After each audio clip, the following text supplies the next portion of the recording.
जय श्री श्याम दोस्तों। स्वागत है आपका आपके अपने चैनल पीसफुल सफर में। दोस्तों, आज हम वट सावित्री व्रत की पूजा विधि के बारे में बात करेंगे।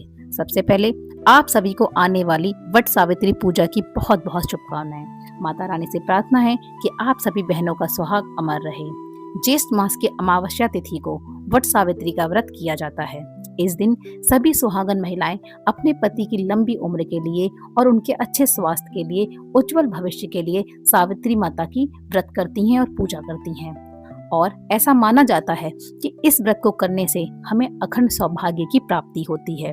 पौराणिक मान्यताओं के अनुसार वट सावित्री का व्रत सबसे पहले सावित्री ने किया था और व्रत रखने के कारण यमदेव ने उनके पति सत्यवान के प्राण उन्हें वापस किए थे। इसीलिए विवाहित महिलाएं अपने पति की दीर्घ आयु के लिए वट सावित्री का व्रत रखती हैं और इस दिन बरगद वृक्ष की पूजा की जाती है, क्योंकि यह मान्यता है कि बरगद पेड़ के नीचे ही यमदेव ने सत्यवान जी के प्राण लौटाए थे। तो वट सावित्री व्रत का पूजन एवं पूजन करने की विधि क्या है, वट वृक्ष की परिक्रमा कैसे लगाई जाती है, सुहाग कैसे लिया जाता है और वट सावित्री का व्रत कैसे खोला जाता है, इसकी संपूर्ण जानकारी लेकर मैं आप सभी के सामने ये वीडियो लेके आई हूँ। तो सावित्री वाले दिन, जिस दिन पूजा करेंगे, उस दिन सुबह जल्दी उठकर सबसे पहले अपने नित्य प्रतिदिन के जो भी कार्य हैं उनको खत्म करने के बाद आप स्नान आदि कर लें। इसके बाद इस दिन हमें लाल, पीले, हरे, गुलाबी चटक कलर के कपड़े पहनने हैं। आप सब नए वस्त्र भी धारण कर सकते हैं अगर आपके पास हैं तो, और अगर नहीं है तो आप शादी का जोड़ा भी पहन सकते हैं, क्योंकि शादी का जोड़ा पहनकर पूजा करने में अलग ही आनंद है। या किसी कारणवश नए वस्त्र अगर आपके पास नहीं है तो आपके पास जो भी लाल, पीले रंग के कपड़े हैं जो आपकी पसंद के हैं, आप उसे पहनकर भी पूजा कर सकते हैं। आप सुहाग के लिए पूजन के तो हमें इस दिन अच्छे से 16 श्रृंगार करना है और उसके बाद ही हमें पूजा करनी है। तो आप एक दिन पहले अपने दोनों हाथों में मेहंदी लगा लें। इसके साथ ही पूजा वाले दिन आप अच्छे से तैयार होकर पैरों में महावर भी लगा लें, हाथों में नई चूड़ियां पहन लें, मांग टीका, नथिया, जो भी आपको पहनना है आप सब पहन लें। इसके साथ ही हमारी शादी की जो चुन्नी है वह हमें इस दिन जरूर ओढ़नी चाहिए और ओढ़कर ही पूजा करनी चाहिए।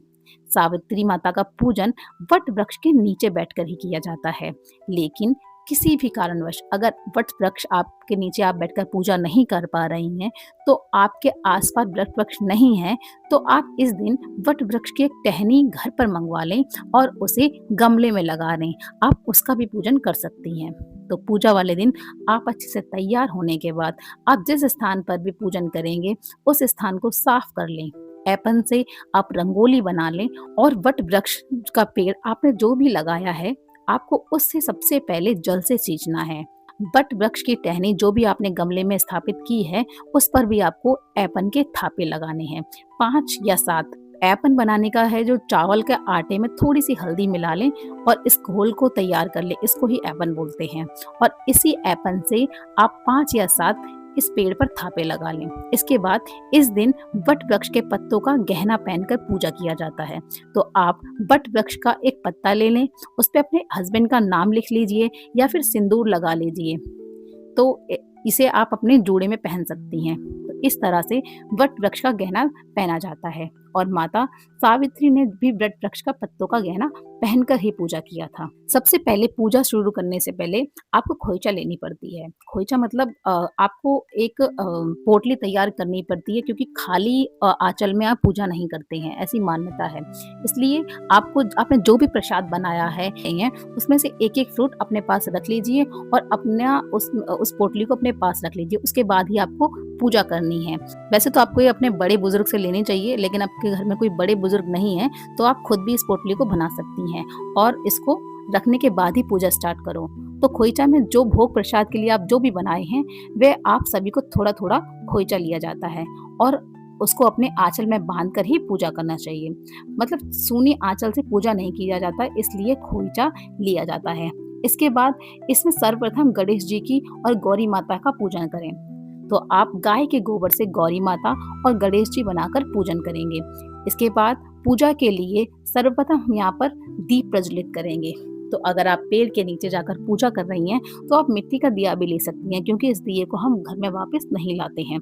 और घर में अगर आप पूजा कर रही हैं तो कोई भी दीप ले सकते हैं। फिर गणेश जी को रोली अक्षत अर्पित करेंगे और गौरी माता को शादी के सिंघोरा, जो भी सिंदूर आपकी शादी में चढ़ाया गया है उसी में से आप गौरी माता को सिंदूर भी अर्पित कर सकते हैं, या फिर आप नया भी ले सकती हैं।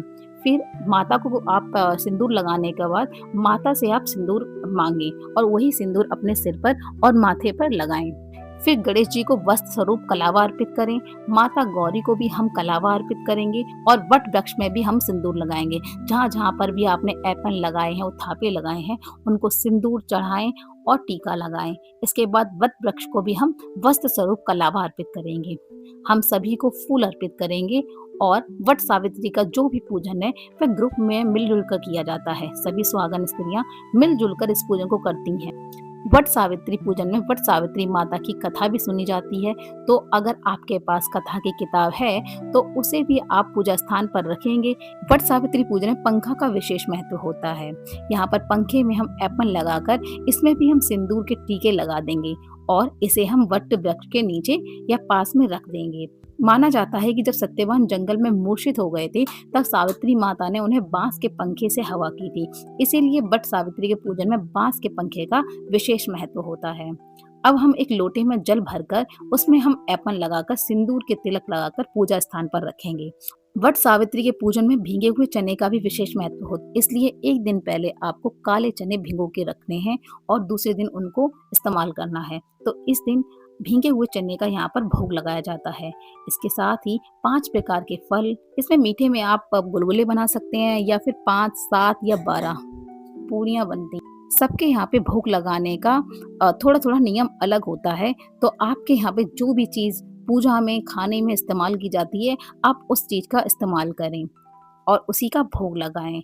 इस दिन फल का दान भी किया जाता है। तो इस तरह से आप जो भी फल दान कर रही हैं उसमें भी आप ऐपन लगा लें, सिंदूर के टीके लगा लें और पूजा स्थान पर रख दें। इसके साथ ही अगर आप कुछ और फल का दान करना चाहते हैं तो उसमें भी आप ऐपन लगाकर या पूजा स्थान पर रख दें। इसके साथ ही इस दिन माता सावित्री को यहाँ पर सुहाग की सामग्री भेंट की जाती है और इसका भी दान किया जाता है। तो आप यहाँ पर जो भी सुहाग की सामग्री चढ़ाते हैं, आप चाहते हैं कि इसमें से कुछ हम अपने लिए भी चढ़ाएं, तो आप 2 सुहाग की सामग्री यहाँ पर चढ़ाएंगे।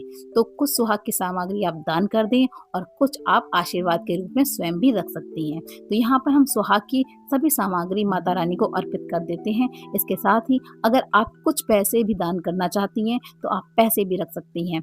इसके बाद प्रेम पूर्वक सभी को यहाँ पर धूप दिखाएंगे और वट सावित्री व्रत की कथा सुनेंगे। तो कथा सुनने के लिए हम अपने हाथों में चने के कुछ दाने ले लेंगे और वट सावित्री व्रत की कथा सुनेंगे। तो अगर आप किताब लेकर गए हैं तो आप किताब पढ़कर भी कथा सुन सकते हैं, या आपको हमारे चैनल पर माता की कथा भी मिल जाएगी, आप वो भी सुन सकते हैं। कथा सुनने के बाद जो हमारे हाथ में चने दाने हैं वह हम पेड़ के नीचे छोड़ देंगे और वट वृक्ष की परिक्रमा करेंगे। आप वट वृक्ष की परिक्रमा 7 बार, 11 बार या 108 बार भी कर सकते हैं। जो भी आप स्टार्टिंग में शुरू करेंगे, जितनी भी परिक्रमा शुरू करेंगे, फिर आपको हर बार उतनी ही परिक्रमा करनी है। ये आपकी इच्छा है कि आप 5 लगाएं, 11 लगाएं, 21 लगाएं या 108। ये आप जितना भी आप कर सकती हैं वो उतने ही दाने आपको वहाँ पे डालने होते हैं। जैसे कि आपने 108 बार परिक्रमा करी है तो एक परिक्रमा होने पर आप एक चने का दाना नीचे गिराकर और फिर हाथ जोड़कर फिर आगे जाएंगी, जिससे कि आपकी परिक्रमा की गिनती आपसे गड़बड़ ना हो जाए। इसके साथ ही जो हम कच्चा सूत लेके आए हैं उसमें सिंदूर लगा लें। तो सबसे पहले हम वट वृक्ष के पेड़ में सिंदूर के टीके लगाएंगे। इसके साथ ही हम कच्चा सूत इस तरीके से हम लपेटेंगे कि परिक्रमा पूरी हो जाए। जितनी बार भी हम वट वृक्ष की परिक्रमा करते हैं उतनी बार हम वट वृक्ष के पेड़ में सिंदूर लगाते हैं और चने के दाने छोड़ते जाते हैं। तो इस तरीके से वट वृक्ष की परिक्रमा किया जाता है और परिक्रमा करते समय आप अपने मन ही मन देव से प्रार्थना करते हैं कि वट देव, हे ब्रह्मा, हे विष्णु, हमें भी आप सदा सुहागन रहने का आशीर्वाद दें। जिस तरह से माता सावित्री ने आपके पेड़ की पूजा कर अपने सुहाग की रक्षा की, उसी तरह से मैं भी अपने पति की रक्षा कर सकूं और सदा सुहागन रहने का सौभाग्य मुझे प्राप्त। ऐसा हम वट वृक्ष से प्रार्थना करेंगे और अपनी परिक्रमा पूर्ण करेंगे। और परिक्रमा करते समय अगर आपका कच्चा धागा परिक्रमा के बीच में ही खत्म हो जाए तो जहाँ भी वो धागा खत्म हो, आप वहीं से फिर से लपेटकर उस धागे को छोड़ दें और चलने के साथ अपनी परिक्रमा को पूरा करें। और अगर आपका परिक्रमा करने के बाद भी धागा बच जाए तो आप उसे पेड़ में ही छोड़कर वहां से आ सकते हैं। इस तरह से वट वृक्ष की परिक्रमा किया जाता है। परिक्रमा आप 11, 21 या 108 बार परिक्रमा कर सकती हैं। बस ध्यान रखना है गर्भवती महिलाएं वट वृक्ष की परिक्रमा नहीं करती हैं। वट वृक्ष की यहाँ पर आरती करेंगे। सबसे पहले हम गौरी माता गणेश जी की आरती करेंगे। गौरी माता से सुहाग लिया जाता है। तो सुहाग कैसे लिया जाता है?